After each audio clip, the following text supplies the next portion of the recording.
Update. Am I the a-hole for insisting on a paternity test before accepting my ex-wife's son as my own? Original post. I, 32 male, was married to my ex-wife, 30 female, for 5 years. Our marriage ended after I discovered she had been cheating on me for about a year with multiple men. She got pregnant and confessed that she doesn't know if the baby was mine or our affair partners. A couple of months after the divorce, I tried to reach out to her to see if the baby was mine but couldn't, and I learned through a friend she and her new partner had left the country. That was 2 years ago, and I thought that was that.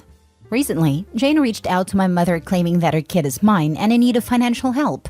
Jane told my mother that her partner left her when he found out the kid is not his. Now, for context, my mother has been desperate for grandkids, especially since my older brother is gay and child-free, and I've been single since the divorce.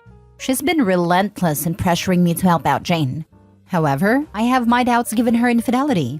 I find it hard to trust her claims without concrete evidence. So, I've insisted on a paternity test before committing to any financial or emotional support. If the child is indeed mine, I'd gladly step up and fulfill my responsibilities as a father. But I refuse to do so without proper legal documentation. My mother and Jane are both vehemently against the idea of involving lawyers or going through the legal process. They insist that the child is mine based on similar resemblances, like having blue eyes, which I have, but Jane has blue eyes as well. This issue came to a head when my mother posted a picture on Facebook of her and a kid titled "My Grandson." Now, family members and some friends know about this issue and are contacting me. When I tell them I don't know if the kid is mine and want to do a paternity test, they're calling me selfish and irresponsible. My family members are saying my mother will only say that because she is sure that the kid is mine.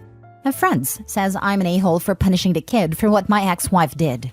There is a chance the kid is mine, but I can't shake off my doubts, and I refuse to be manipulated into a situation where I might end up responsible for a child who may not be mine. I'm willing to do what's right, but I need certainty first. But it's driving me crazy, with so many people close to me saying I should just take responsibility.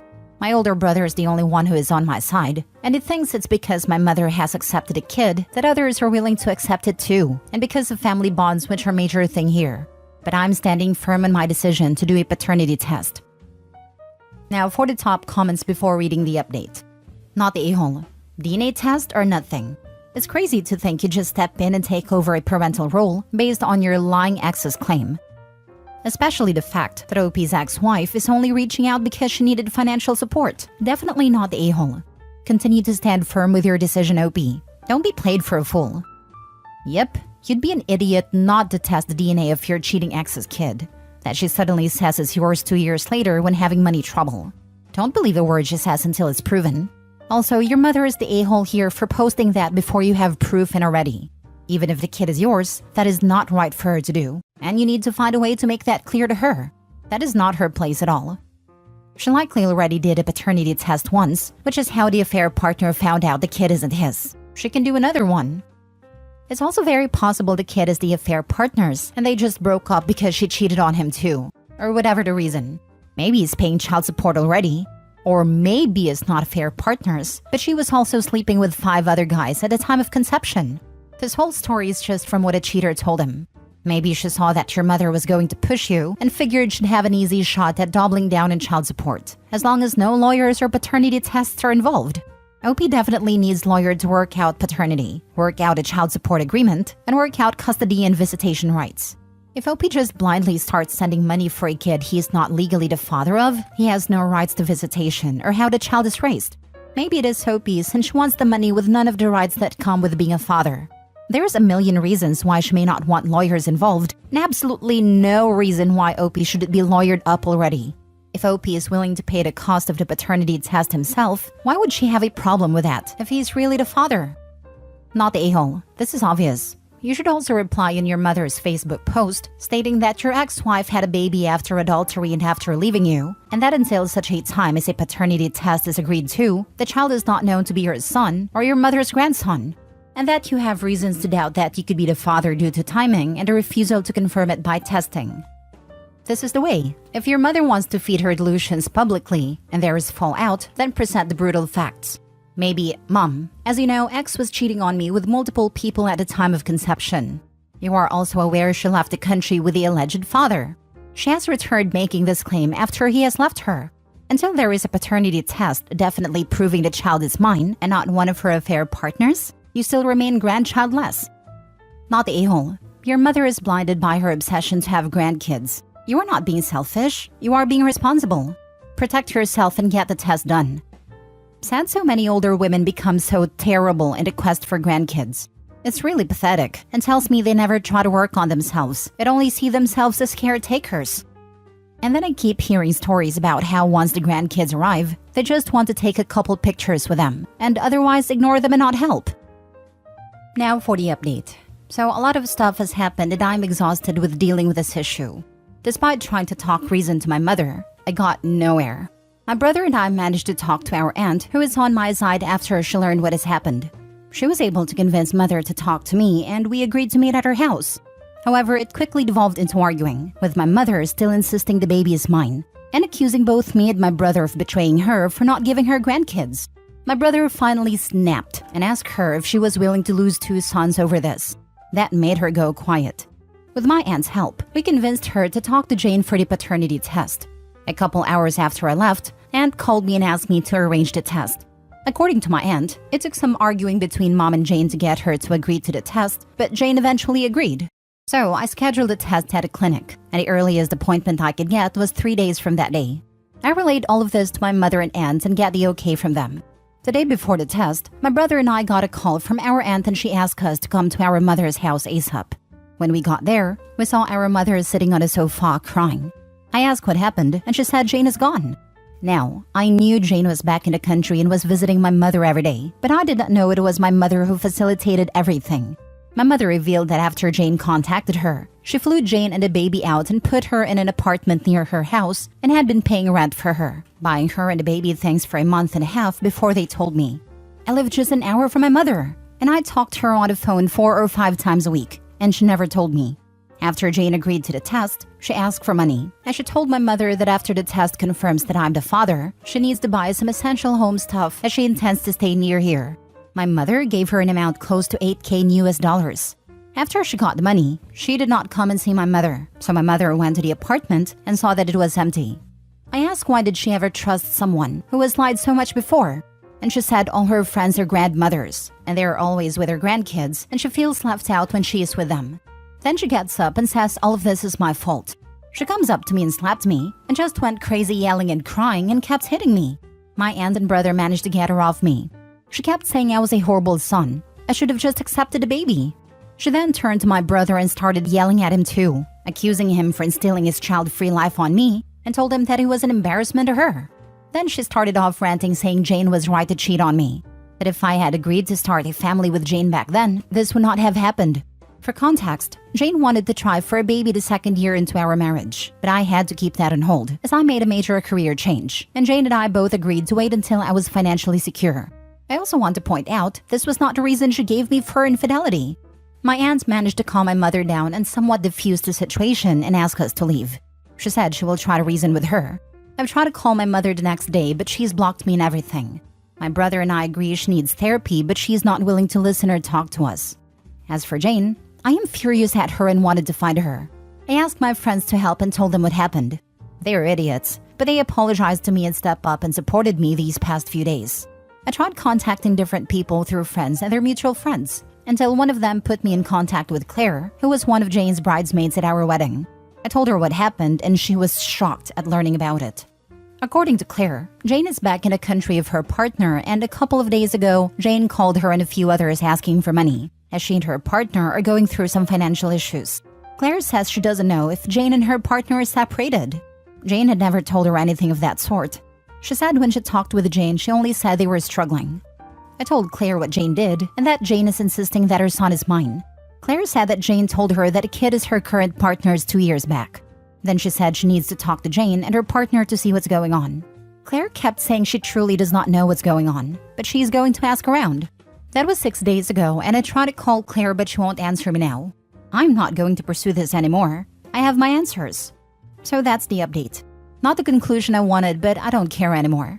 My mother still hasn't talked to me or my brother as of right now. I asked my aunt to let my mother know that if she refuses to talk to us or get help, then me and my brother will go permanently no contact as well. Family still says I'm in the wrong, as it's my fault for not being married or have kids. I told them to get lost and never contact me. My brother and I only tolerated them for my mother anyway.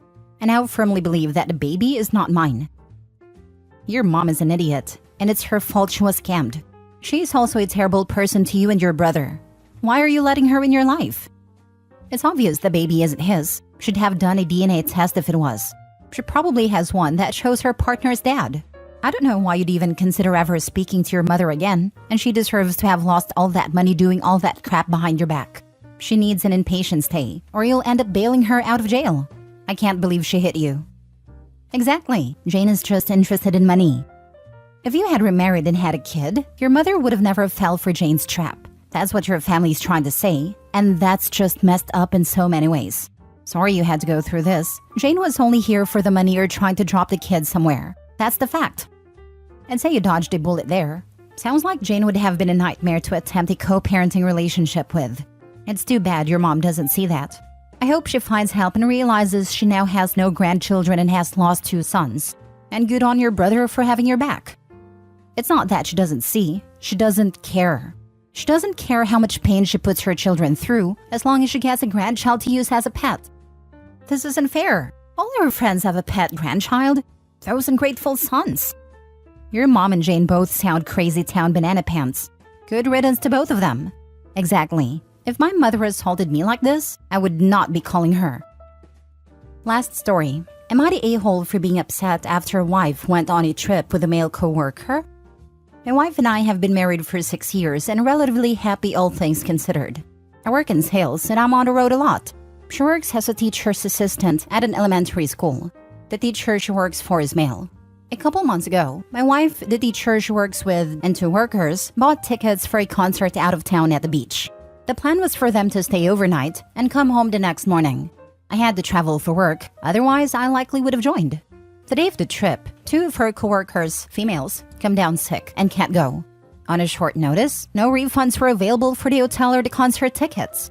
It felt odd for my wife to go alone with her male co-worker, but long story short, they ended up going. Multiple rooms were booked, so I felt somewhat okay and trusted her. I was less comfortable with a male co-worker. He's basically her boss, as she's the teacher assistant in his classroom. Nothing specific, other than I've caught him staring a little too long at my wife's chest a few times. She has 36 double Ds, so guys do stare, I suppose. Also, he competes in CrossFit on the side and is in tremendous shape. At times he seems too friendly, borderline flirty with my wife. So the night of the concert, I'm alone in a hotel room on the road, and my thoughts get the better of me. I turned on the Find My Phone and noticed that my wife's phone is not at a concert venue, but rather at the hotel. I checked sporadically throughout the evening, and her phone never moved, when she should have been at a concert. She also never returned my call/text that night. I finally heard from her the next day at lunchtime, when she texted to say she was heading home. She was originally planning to go back home first thing in the morning, but she said they decided to go spend some time on the beach. I had been checking her phone again that morning, and again, it never left the hotel. When I got home that evening, I confronted her about the phone location. She exploded in anger and asked why I was spying on her. In the end, she said she forgot it at the hotel when they went to the concert and left it in the room the next morning because she didn't want to lose it/drop it at the beach. The whole thing felt off. Am I the a-hole or am I justified in being suspicious here? Now for the top comments. Once, I can see. Twice in a row is iffy. Not the a-hole. She's married and should not be putting herself in compromising situations. The co-workers probably were never even going in the first place, and it's unlikely that your wife and her boss got separate rooms. He's staring at your wife's in front of you. Exactly. I'm a married dude. I've got a few close female friends. I would never put myself in a situation like this. At best, she's lying to you. You know your wife. You know the truth. Don't wait to prove what you know. Not the a-hole. Most concert tickets are digital nowadays. Were hers not? The idea of her being in a new town with a co-worker and not having her phone on her is at best irresponsible. Did she pack the right things to go to the beach? If it was a last-minute plan, she would have been ill-prepared for a beach day. Too many coincidences here. I had no idea what she packed, since I was out of town myself. Doing laundry the next week, I noticed a lazy red thong I never remembered seeing before, but didn't say anything. Easily could just be something I never noticed before, so I didn't bring it up. Yeah, sorry, I think you have a problem here. Do you believe in coincidences? She just so happens to be on a trip along with another man. She just so happens to forget her phone in her hotel room. And now you find this red thong? You are being cold, my guy. Can you check the truth about the other two being sick and not being able to go? Also, can you confirm how many rooms were booked? And lastly, can you confirm the purchase of the tickets and if they were electronic? It sounds like she hasn't been truthful. Final point is, why did she contact you when she got back to her phone, either after the concert or in the morning? So, hotel with a guy, doesn't answer her phone location doesn't move, and a red thong. She's for the streets. Not the a-hole. I'd be suspicious too. Unfortunately, you played your hand too soon. So if she's having an affair, she's going to be extra vigilant now. I think the best move here is to keep a mental note of everything and sweep it under the rug. As in, pretend you forgot about it or whatever. This may embolden her to do something dumb like what you just did. But she has given you a reason to doubt her. The thong is also very sus. I really hope she's not having an affair and that this is a giant misunderstanding. No matter what happens, you gotta look out and take care of yourself. Don't forget that. Appreciate your comment. Thank you. Her exploding at you is not a good sign. Methinks she doth protest too much and all that.